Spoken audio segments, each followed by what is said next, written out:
You guys ready? Great. Good afternoon, everybody. How are we? Good to see you all. I have a few announcements off the top today. On April 14th, President Trump will welcome President Bukele of El Salvador for an official working visit here at the White House. They will discuss El Salvador's partnership on using their Supermax prison for Tren de Aragua and MS-13 gang members, and how El Salvador's cooperation with the United States has become a model for others to work with this administration. On April 17th, President Trump will welcome Prime Minister Giorgia Meloni of Italy for an official working visit at the White House as well. The president's thoughts also remain with the families and communities experiencing devastating loss from the severe storms and flooding affected several states across the central U.S. President Trump approved emergency declarations for Arkansas, Kentucky, and Tennessee, allowing FEMA to provide federal assistance like equipment and resources to support state and local emergency response officials who are leading this response on the ground. Last night, the Supreme Court delivered a massive legal victory to the Trump administration and allowed us to continue removing foreign terrorist invaders under the Alien Enemies Act. This was a smackdown to a rogue left-wing, low-level district court judge who have relentlessly tried to stop President Trump from using his core constitutional powers as head of the executive branch and as commander-in-chief. The highest court in the land made it clear that the President of the United States has the power to protect our homeland and forcibly remove foreign terrorists who pose a grave threat to families and communities. Thank you to the Supreme Court for upholding the rule of law and protecting the Constitution.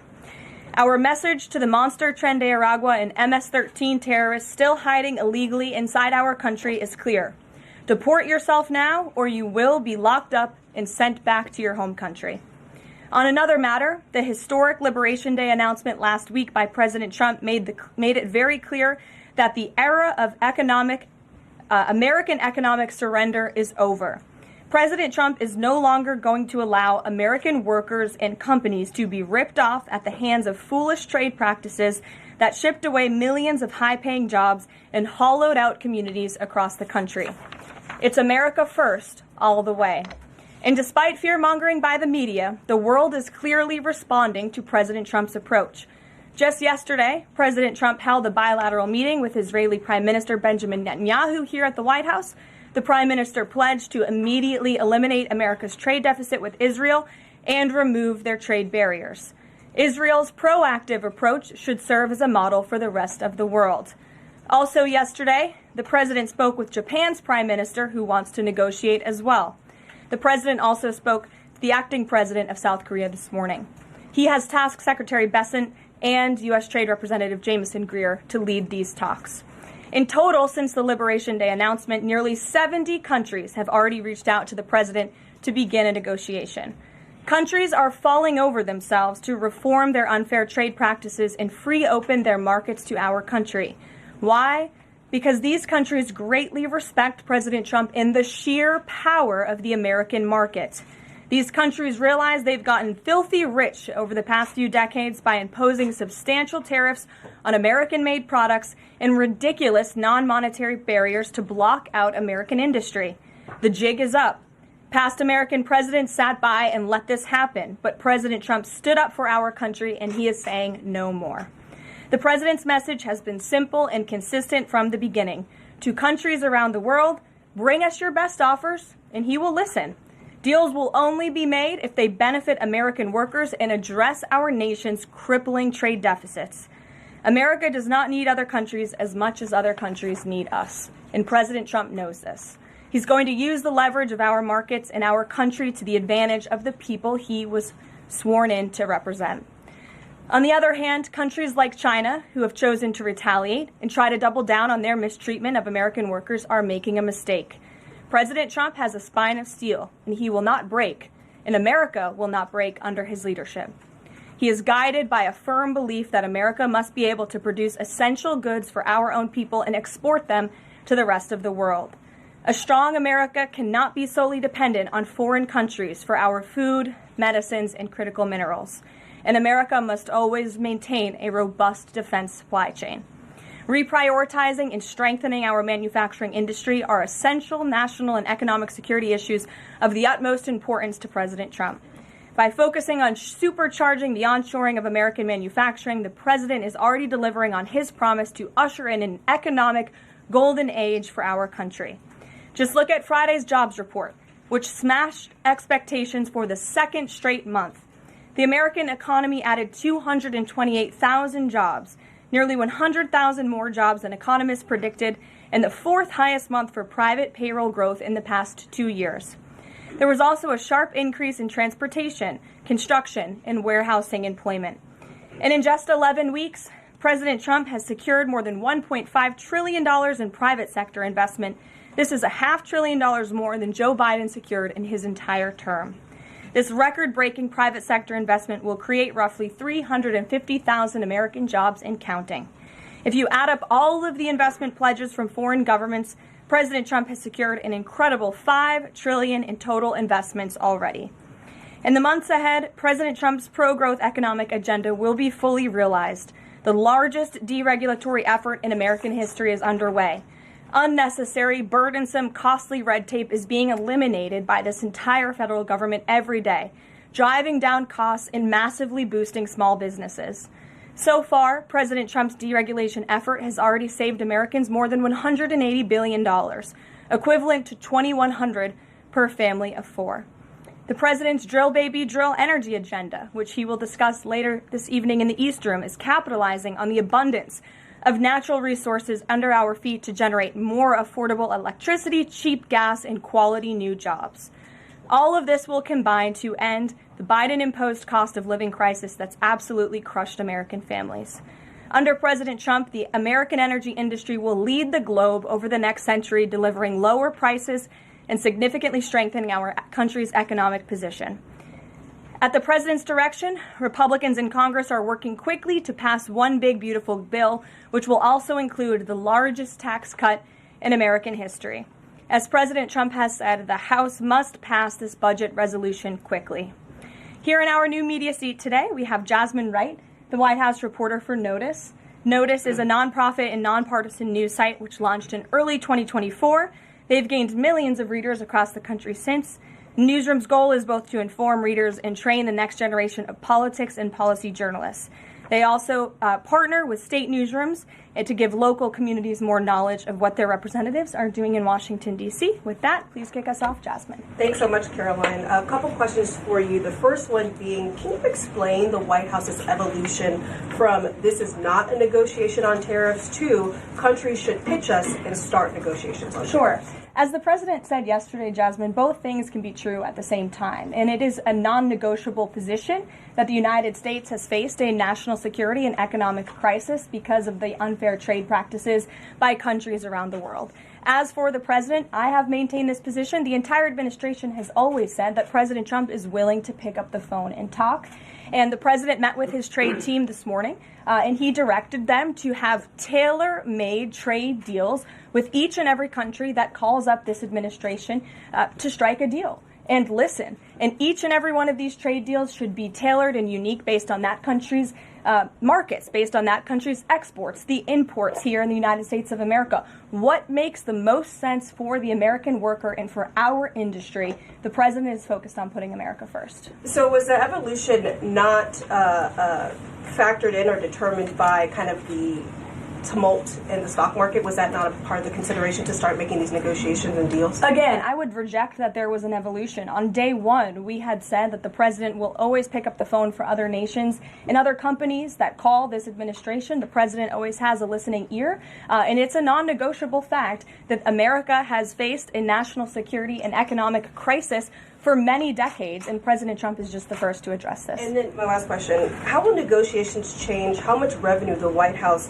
is planning to make from the tariffs? Well, that has yet to be seen, but as the president said, the reciprocal tariffs, which will continue to go in effect as these deals are negotiated and ongoing, will generate trillions of dollars in revenue to the United States. And this is twofold. The president wants to onshore jobs here to the United States of America. He wants to boost our manufacturing industry. He also wants to tackle these crippling deficits with almost every single country around the world. Jackie. Thanks, Caroline. The Treasury Secretary, Scott Bessent, warned that some of these negotiations might take up to months, that we could be doing this through April, May, and into June. And then you had Kevin Hassett say it's going to take a lot for the president to put his signature on the line because he wants to make sure there's a good deal for America. Is the president operating on any sort of a timeline or deadline where he wants this completed by? Well, we always move at Trump speed here at the White House, which is incredibly fast. I know you all know that from covering this White House day to day. The president likes to get things done, but he's very much focused on ensuring that these deals are good for the American worker. They are good for American manufacturing, and again, that they tackle these crippling deficits with these countries. All options are on the table for each country, but again, these are going to be tailor-made deals. They are not going to be off-the-rack deals, as the president has called it, and he has directed his entire trade team to be part of this effort. So that includes Secretary Bessent and our National Economic Director, Kevin Hassett. It also includes Secretary Lutnick, Peter Navarro, the entire trade team, Jamison Greer, who was on the Hill today. Everybody who is involved in this incredible, fair, reciprocal trade agenda will continue to be involved in negotiating these deals. And then yesterday, Goldman Sachs put out a research note. It put the odds of a recession at 45% within the next 12 months, up from 35%.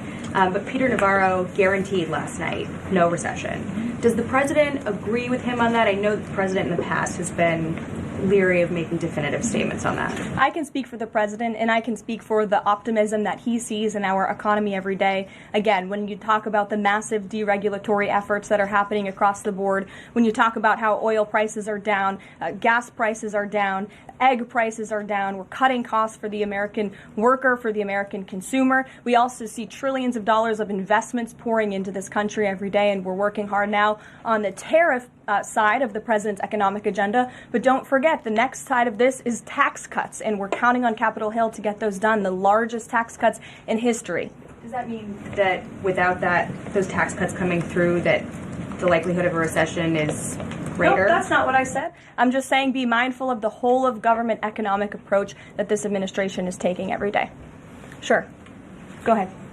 Thank you, Caroline. You just said that one of the reasons these tariffs are going into effect is that some countries have been ripping off the United States, but some of the tariffs target countries like Madagascar, Bangladesh, with very high levels of poverty. So can you explain how the president wants to correct the deficit with those countries? Is there a plan, for example, to onshore the textile industry that these countries are known because, and, just like, can you be specific about those low income? Sure. Well, first of all, the reciprocal tariff rates that were implemented by country were focused on the monetary tariff that those countries have imposed on the United States, but also the non-monetary tariff barriers and the regulations, if you will, that have been put into effect over the years, making it harder for America to export to these countries. These were very carefully crafted numbers. There was also a 10% baseline tariff across the board, as well, as you know. Moving forward, the president will talk to any country that picks up the phone to call, and I can tell you the phones have been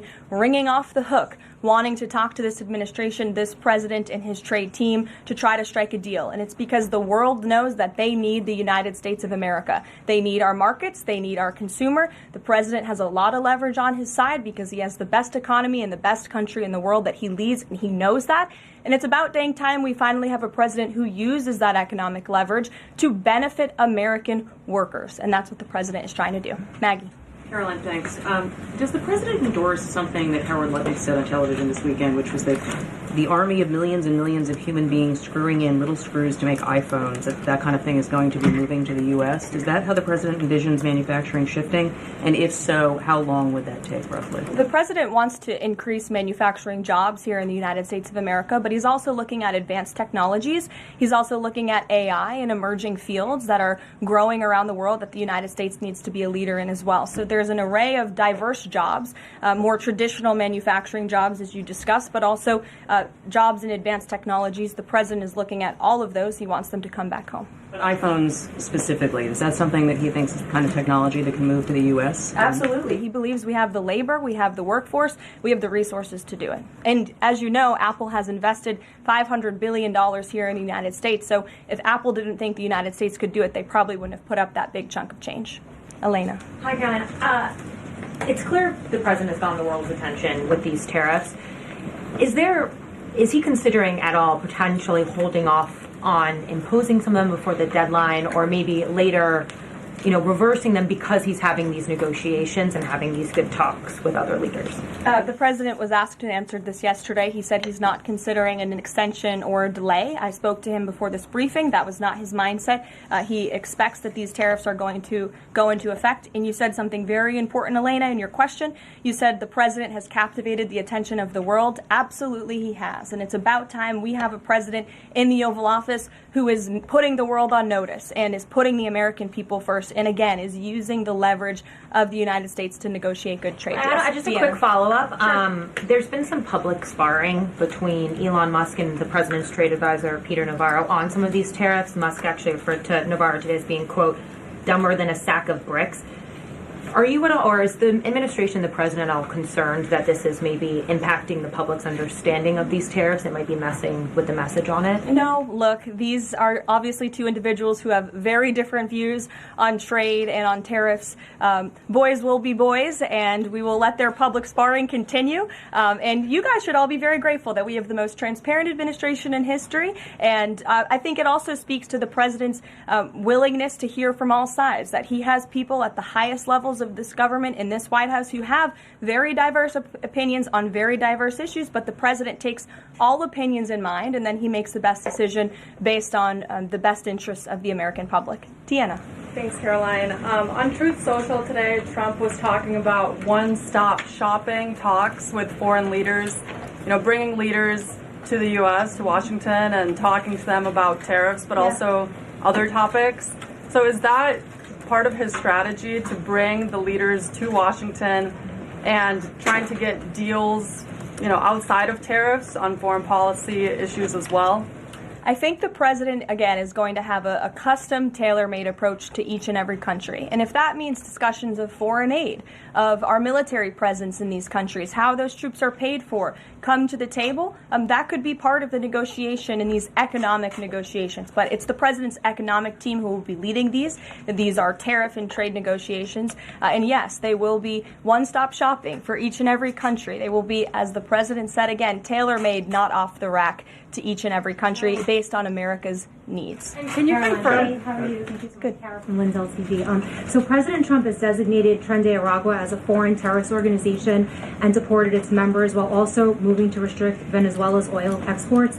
Is the administration preparing additional military or economic actions against Venezuela and the Maduro regime? And my second question is about Supreme Court Justice Amy Coney Barrett. Is the administration have a comment on her decision to go with the liberals and go actually with the Tren de Araguas? This is the same justice that actually sided against January 6th hostages last year. So is the administration have a comment? Are they disappointed in Supreme Court Justice Amy Coney Barrett? To your first question, I don't have any actions to read out in terms of Venezuela. The president has imposed secondary tariffs on the Maduro regime and on Venezuela in the form of oil, which is obviously going to have a crippling effect on the Maduro regime, and that's the intended effect of this administration. As for the justice you mentioned, as for the Supreme Court, we've made our feelings very clear. We believe this was a massive victory. Certainly, we wish this was a 9-0 decision because we firmly believe that the president was well within his constitutional authority, and the Supreme Court made that very clear last night, and they put Judge Boasberg in his place. We called on the Supreme Court to rein in these judges who are acting as judicial activists, not real arbiters of the truth and the law, and that's exactly what we saw the Supreme Court do yesterday. Christian. Thanks, Caroline. Now that the president's reciprocal tariffs are here, going into effect tomorrow, what's the status of the ERS? When will they actually start collecting revenue? And will that be nested under CBP or somewhere else entirely? It's something Secretary Lutnick has taken up, so I defer you to the Department of Commerce, but it's something that he and the president believe quite strongly in, and it's a promise that they intend to keep to the American people. Real quickly, can you explain why the president opted to send Secretary Hegseth to the dignified transfer last week instead of attending himself? Sure. The Secretary Hegseth was there to represent the administration. The president has expressed his condolences to these families, as have I from this podium. Shelby. Thank you. The president's trade representative this morning told senators that the president does not intend on carving out exemptions for products and companies when it comes to tariffs. But would the administration consider changing that stance should bankruptcies begin among U.S. companies who are dependent on China trade? I won't get ahead of the president on any exemptions or his decision on that. I will leave that to him. But again, we're looking at this country by country and based on the needs of the American people and the American workforce. And one more, can you walk us through how this specific tariff plan was decided on and which advisor came up with it? The reciprocal tariff plan? Yes. It was a plan that was discussed by the president's entire trade team over the course of many, many meetings, and the president ultimately decided on which way to go. A few proposals were given to the president. There was debate and discussion, and the president made his decision. And as you've seen very publicly, the entire trade team is on board with this plan and the negotiations that will ensue because of it. Sure. Caroline, on Iran, given what's going to be happening on Saturday, what exactly is the current administration doing to stop Iran's funding of terrorist aggression worldwide that the previous administration wasn't doing? Well, first of all, when it comes to Saturday, I won't get ahead of the president. He has said there will be direct talks with Iran on Saturday. I won't further any details from this podium for obvious reasons, security reasons. It will, provide an update as we always have. However, when it comes to Iran, the president has reimposed crippling sanctions on the Iranian regime, and he's made it very clear to Iran they have a choice to make. You can strike a deal with the president, you can negotiate, or there will be hell to pay. And as the president said yesterday, if they don't choose to move forward with diplomacy and a deal, which is the direction we do see them headed in, there will be grave consequences to pay. To the back row. Thanks, Caroline. On the president's threat yesterday on social media to increase tariffs against China by an additional 50% in response to their retaliation, has he signed anything in terms of an executive order, any documentation around that? Will that additional 50% go into effect tomorrow? They will be going into effect at 12:01 a.m. tonight, so effectively tomorrow, yes. Work on that today? Of course, as always. To the gentleman in front of you, because that's who I originally called on. Go ahead. Over the weekend, President Trump said that he would be willing to have U.S. citizens deported to El Salvador with the cooperation of President Bukele. How would that work legally, and how many people would potentially be available for that operation? So the president has discussed this idea quite a few times publicly. He's also discussed it privately. You're referring to the president's idea for American citizens to potentially be deported. These would be heinous, violent criminals who have broken our nation's laws repeatedly. And these are violent repeat offenders in American streets. The president has said, if it's legal, right? If there is a legal pathway to do that, he's not sure. We are not sure if there is. It's an idea that he has simply floated and has discussed very publicly as in the effort of transparency. Reagan. Thank you, Caroline. There's been more reporting coming out now about President Biden's decline while in the White House. Is the White House considering releasing the audio of Biden's interview with Special Counsel Robert Hur to the public, which the former president had previously blocked? I don't have an update on that, but I can certainly check. I think the American people would be quite interested to hear that tape, but I'll double check on the release of it. Thank you. Michael. Thank you, Caroline. On Saturday, during meetings with Iran, President Trump says high-level officials will be meeting directly with Iranian officials. We're hearing some pushback from Iran now saying those talks will be indirect. Can you clarify? They will be direct talks on Saturday, and I won't get ahead of the president on any further details. Jennifer. Yeah, two things. On the Israel tariffs, can you give us an update on the discussion on relaxing those tariffs? And then I had another question about the Doge team after that. That discussion is ongoing. I don't have any definitive details to iron out for you here. And then the president on Thursday told us that there was an incredible discovery that the Doge team had made. He called it horrible and incredible. Can you reveal that yet? Give us details on what it was about? There has been a discovery. I hate to leave you hanging on a cliff, but I don't want to get ahead of the president on that. But I can confirm there has been a discovery. It's just not quite yet ready for release. Sure. Go ahead. Caroline, thank you. I was calling on the young lady behind you, but I'll come to you after, Ed. All right. Not discriminating here. The president's meeting today with House Republicans. Can you say who is in that meeting and his message to Republicans that are skeptical of the Senate-passed budget framework? Sure. The president will be meeting with Republican lawmakers today here at the White House to talk to them about the framework that the Senate passed. The president was very quick to put out a statement about his support for the reconciliation package that the Senate passed, and he is counting on House Republicans to pass it. The Republicans received an overwhelming mandate from the American public to govern. We have an extraordinary opportunity. There are key promises that the president made to the American people in this bill: tax cuts, securing the border, deregulation, unleashing the might of American energy. These are good things for the American people. The president wants to see this get done, and that's why he's engaging with lawmakers today. Just a quick follow-up on tariffs. Kevin Hassett said today that the administration is prioritizing talks with Japan and South Korea, other trading partners. Are there other countries on that list that you guys can name publicly that you're having serious discussions with? Sure. As you have heard from various administration officials, myself included, there have been nearly 70 countries that have reached out to the administration last time I checked. But again, I hear the phones are ringing off the hook. There are foreign leaders who want to fly to Washington tonight and get on a plane to negotiate with this country, which shows you the leverage that the president is using. It shows you the rest of the world needs the United States of America to do business with. Israel, obviously, yesterday you heard a public statement from Prime Minister Netanyahu. The president has detailed his calls with the leaders of Japan, in South Korea. We are going to prioritize our allies and our partners around the world first when it comes to these negotiations, and the trade team will be divvying them up again to make tailor-made trade deals around the world. Ed, go ahead. As promised. Yes, thank you. You mentioned the 70 countries or so. I'm curious, though, under what conditions at this point would President Trump talk to President Xi about tariffs? Look, I just spoke to the president about this, and he believes that China wants to make a deal with the United States. He believes China has to make a deal with the United States. It was a mistake for China to retaliate. The president, when America is punched, he punches back harder. That's why there will be 104% tariffs going into effect on China tonight at midnight. But the president believes that Xi and China want to make a deal. They just don't know how to get that started. And the president also wanted me to tell all of you that if China reaches out to make a deal, he'll be incredibly gracious, but he's going to do what's best for the American people. So China has to call first? The Chinese want to make a deal. They just don't know how to do it. But the president will be implementing these 104% tariffs on China tonight. Under what conditions might he consider lowering tariffs on China at this point? It would be imprudent of me to tell you those conditions here from the podium. Sure, Gabe. Thanks, Caroline.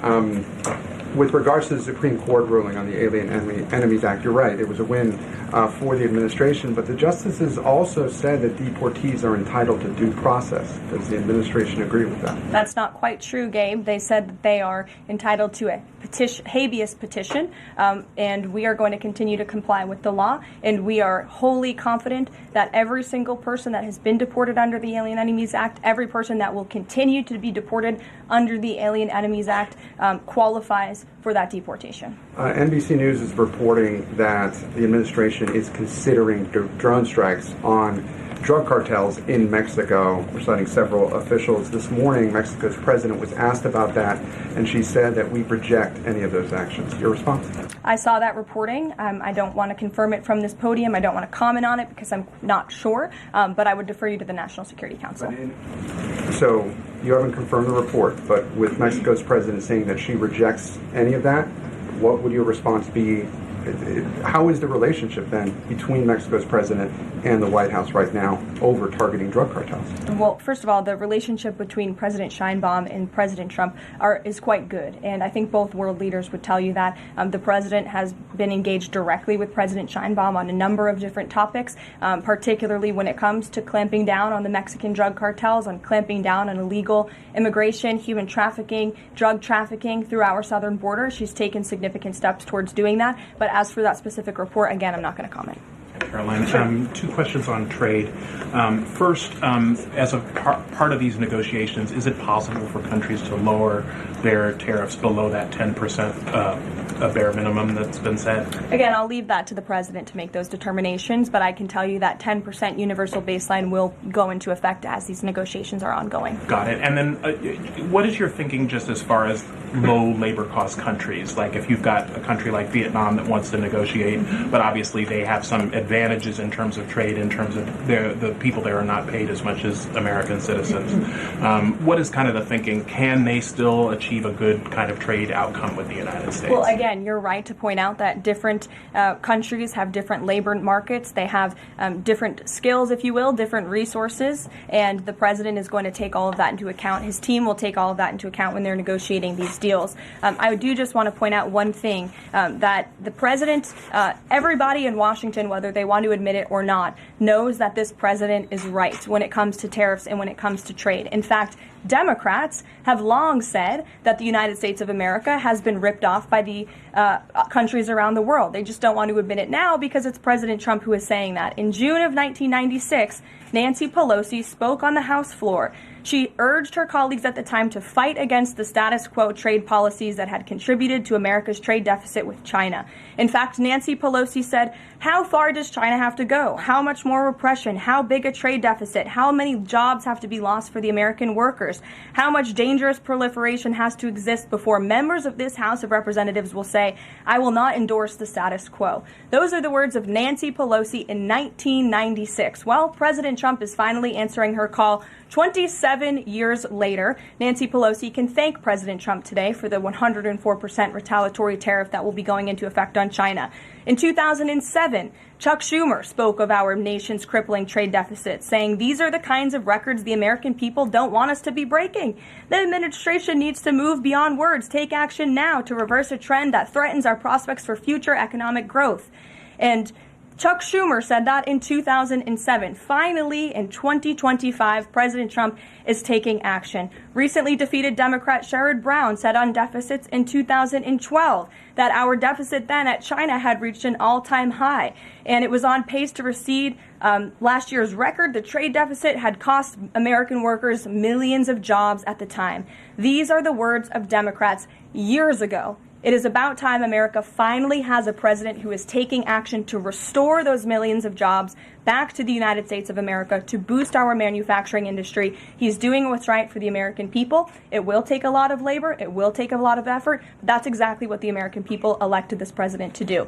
He will be talking about our energy agenda at 3 o'clock today over in the East Room. As you all know, he will be signing a bill to unleash the might of our beautiful, clean coal industry in this country, which is a reliable energy source also for AI. There's a great story in Bloomberg today, actually, about the executive order that will be signed later. So we'll see you all there. I'll let the president speak more. We'll see you later. Thanks, guys. Thank you.